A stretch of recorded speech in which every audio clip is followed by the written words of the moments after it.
Oh man, mic check, mic check. Brings back so many memories when you're talking about the Notorious. We are. What we gonna do for this next couple videos, and we gonna throw a couple extra in there because we gotta keep it spicy a little bit. If I see something, if I hear something, I gotta say something because you gotta play something. It is what it is. But we coming back with a video. Today we're gonna focus on the Notorious B.I.G. debut album that is now number 5 on Billboard Top 100. And his is number 5. What can I say about Biggie? Puffy didn't do a lot of things right, and we found that out recently. But what he did with Notorious, Christopher, matter of fact, the only Christopher we acknowledge is, now if you know the rest, go ahead, like, comment, subscribe, and give me the ending of that. Because that's the only cat that we can truly pay homage to, because he was a pioneer that ushered in many ships to this game. Let's talk about it a little bit though. 1994, Ready to Die, pops onto the scene, giving it a new feel. And you're looking at a child who grew up with a single mother. She was a single mother by the age of 2. Shout out to Miss Wallace. But then even in the beginning of the album, he lays out exactly what he feels like could have been his childhood memory. All the sounds and things like that, and that story progresses. The journey continues as he flows through this album because he's painting a picture of his life. A little bit more background. I mean, by the age of 17, Biggie got arrested down in North Carolina. It's crazy. That's my state, but I can see how trouble can find you. Although he did it to himself, he was robbing and stealing, but even at the age of 10, he had numerous English awards, but the only reason why he wasn't accepted because he was big. And that's how he adopted the name. Big became big because he was just being made fun of. It's crazy to think that.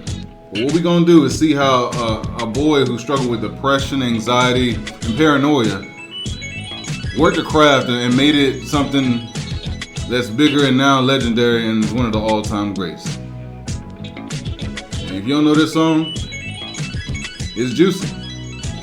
And truly, if you don't know, now you know. Man, it's so important that I start out with this one because I remember laying in the bed, getting ready for the quiet storm to come on, and just as much as I didn't think Biggie could do this, he did this.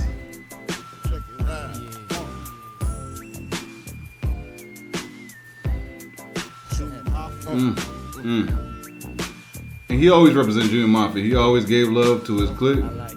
No did he. But we gotta pay homage to what you did and what you found. Silent grace, lyrical, and your all the mommies, sipping wet, where you find me, my crew's behind me.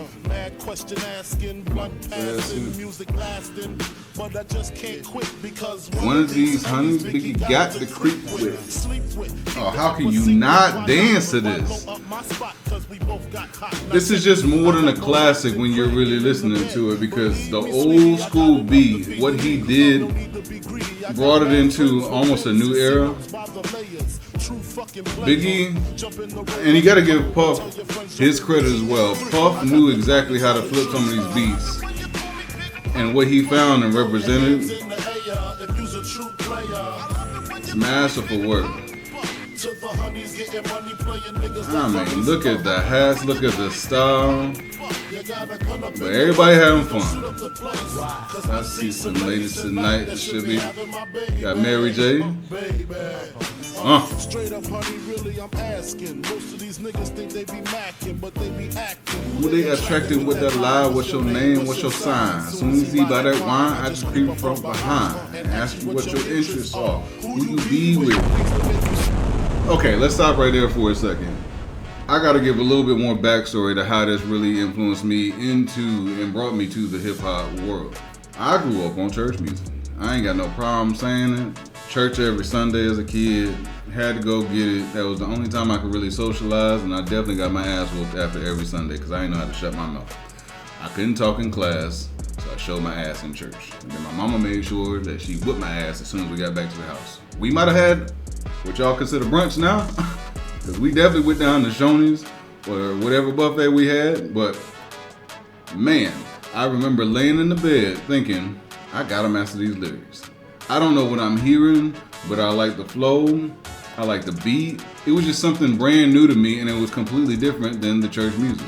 To me, this was like the hip hop gospel. I didn't know anything about rap. I used to listen to Quiet Storm. That was my way of winding down. That's when I knew it was about time to go to bed. You hear the deep voice, you hear all that come on, and then I'm like, why is this on the Quiet Storm?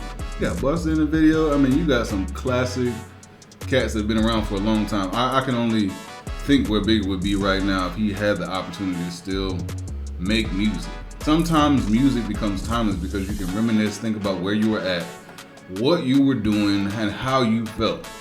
It's crazy to think that I'm thinking about, I used to be a little kid laying in the bed, get my cassette, and I'm gonna record this. I'm gonna try to catch the first couple minutes as it comes on, and I'm gonna try to run this back and repeat this as many times as possible. This is the era of two-sided tapes. Now we know I can't do them all. But when you talk about calling people out and just speaking your truth, this is definitely one of the greatest. Let's get into it.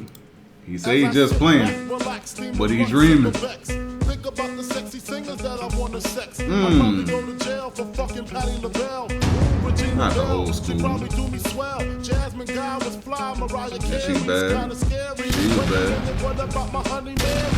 The jeans, they fitting like a glove. I had a crush on you since real love. Hey. Hold your horses. I'ma show you who the boss of intercourse is. Sex, I'm taking no losses. Told you he was vivid, and honestly, that's what the rap game didn't have. It was a lot of hip hop, you know what I mean? Like a lot of break dancing type of style going on at that time, and then it got a little bit more gritty. Bed-Stuy really introduced that. That New York scene really pushed that agenda forward, and it's not bad. And if you really look at it, 50 came through and had this same line. So the influence is still there, even a couple years down the line.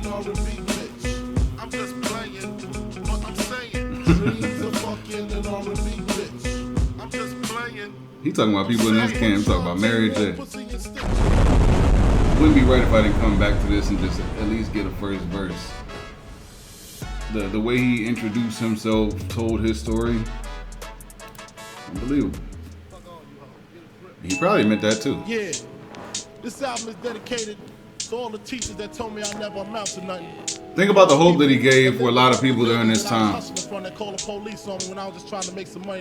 Everybody was just trying to make it, because I mean, I can only imagine what that New York street life was. I mean, this is right after the crack epidemic. I used to read Word Up magazine, Salt and Pepper and Heavy D up in the limousine, hanging pictures on my wall. Every Saturday, rap attack Mr. Magic Marley Marl. I let my tape rock to my tape pop, smoking weed and bamboo, sipping on plot and stop. Way back when I had the red and black lumberjack with the hat to match. Remember rapping Duke? The hard.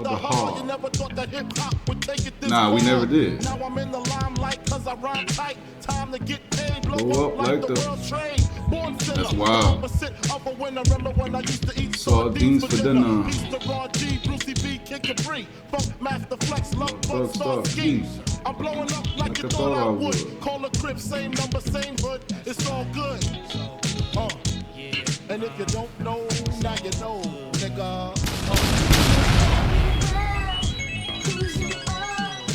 Classic beat.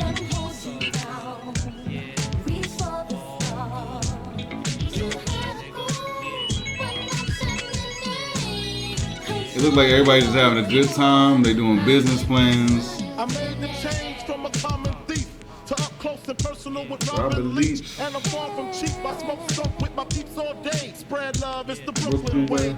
They still do that. Keep me pissy. New York. Girls used to diss me. Now they write letters cause they miss me. I never thought it could happen, this rapping stuff. I was too used to packing gats and stuff. Now honeys play me close like butter play toast. From the Mississippi down to the East Coast. Condos in Queens, indo for weeks. Sold out seats to hear Biggie Small speak. Living life without fear. Putting 5 carats in my baby girl ear.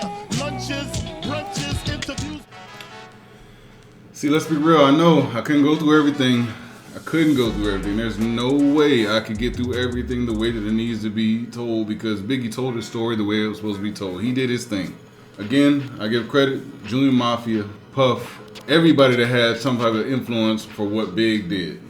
For him to end up being the lyricist, have the album of the year, to just be an artist, young, telling his story, making his own way, paving a way for other rappers to come into the game and switching the game in the process. Big, thank you so much for allowing me to reminisce on my childhood and remember, hey, sometimes that's all I had. Music raised me. And I'm glad to pay homage to a legend in the game, knowing that you made Billboard top hip-hop rap albums of all time at number 5. Only difference would be if you were alive, because you get a lot more credit. A lot of people would give you your flowers way before you passed on. I know we gotta sign off. I know we gotta do our thing. There's so many tracks on this album. You got 19 tracks. You can barely get 19 tracks nowadays, but Big laid a foundation to say, hey, I'm here. I got plenty to say. The pen is flowing. The ink is hitting the paper like it's supposed to. For that, Big, thank you. It is Bad Boys for Life, and I ain't talking about the movie. Damn, Big. Come on back. I wish we could bring you back, because I'd love to see what you think about the hip-hop world today. Sometimes every day's a struggle, and it is what it is. But we're here, we're gonna make it. Stay with it. I'm out.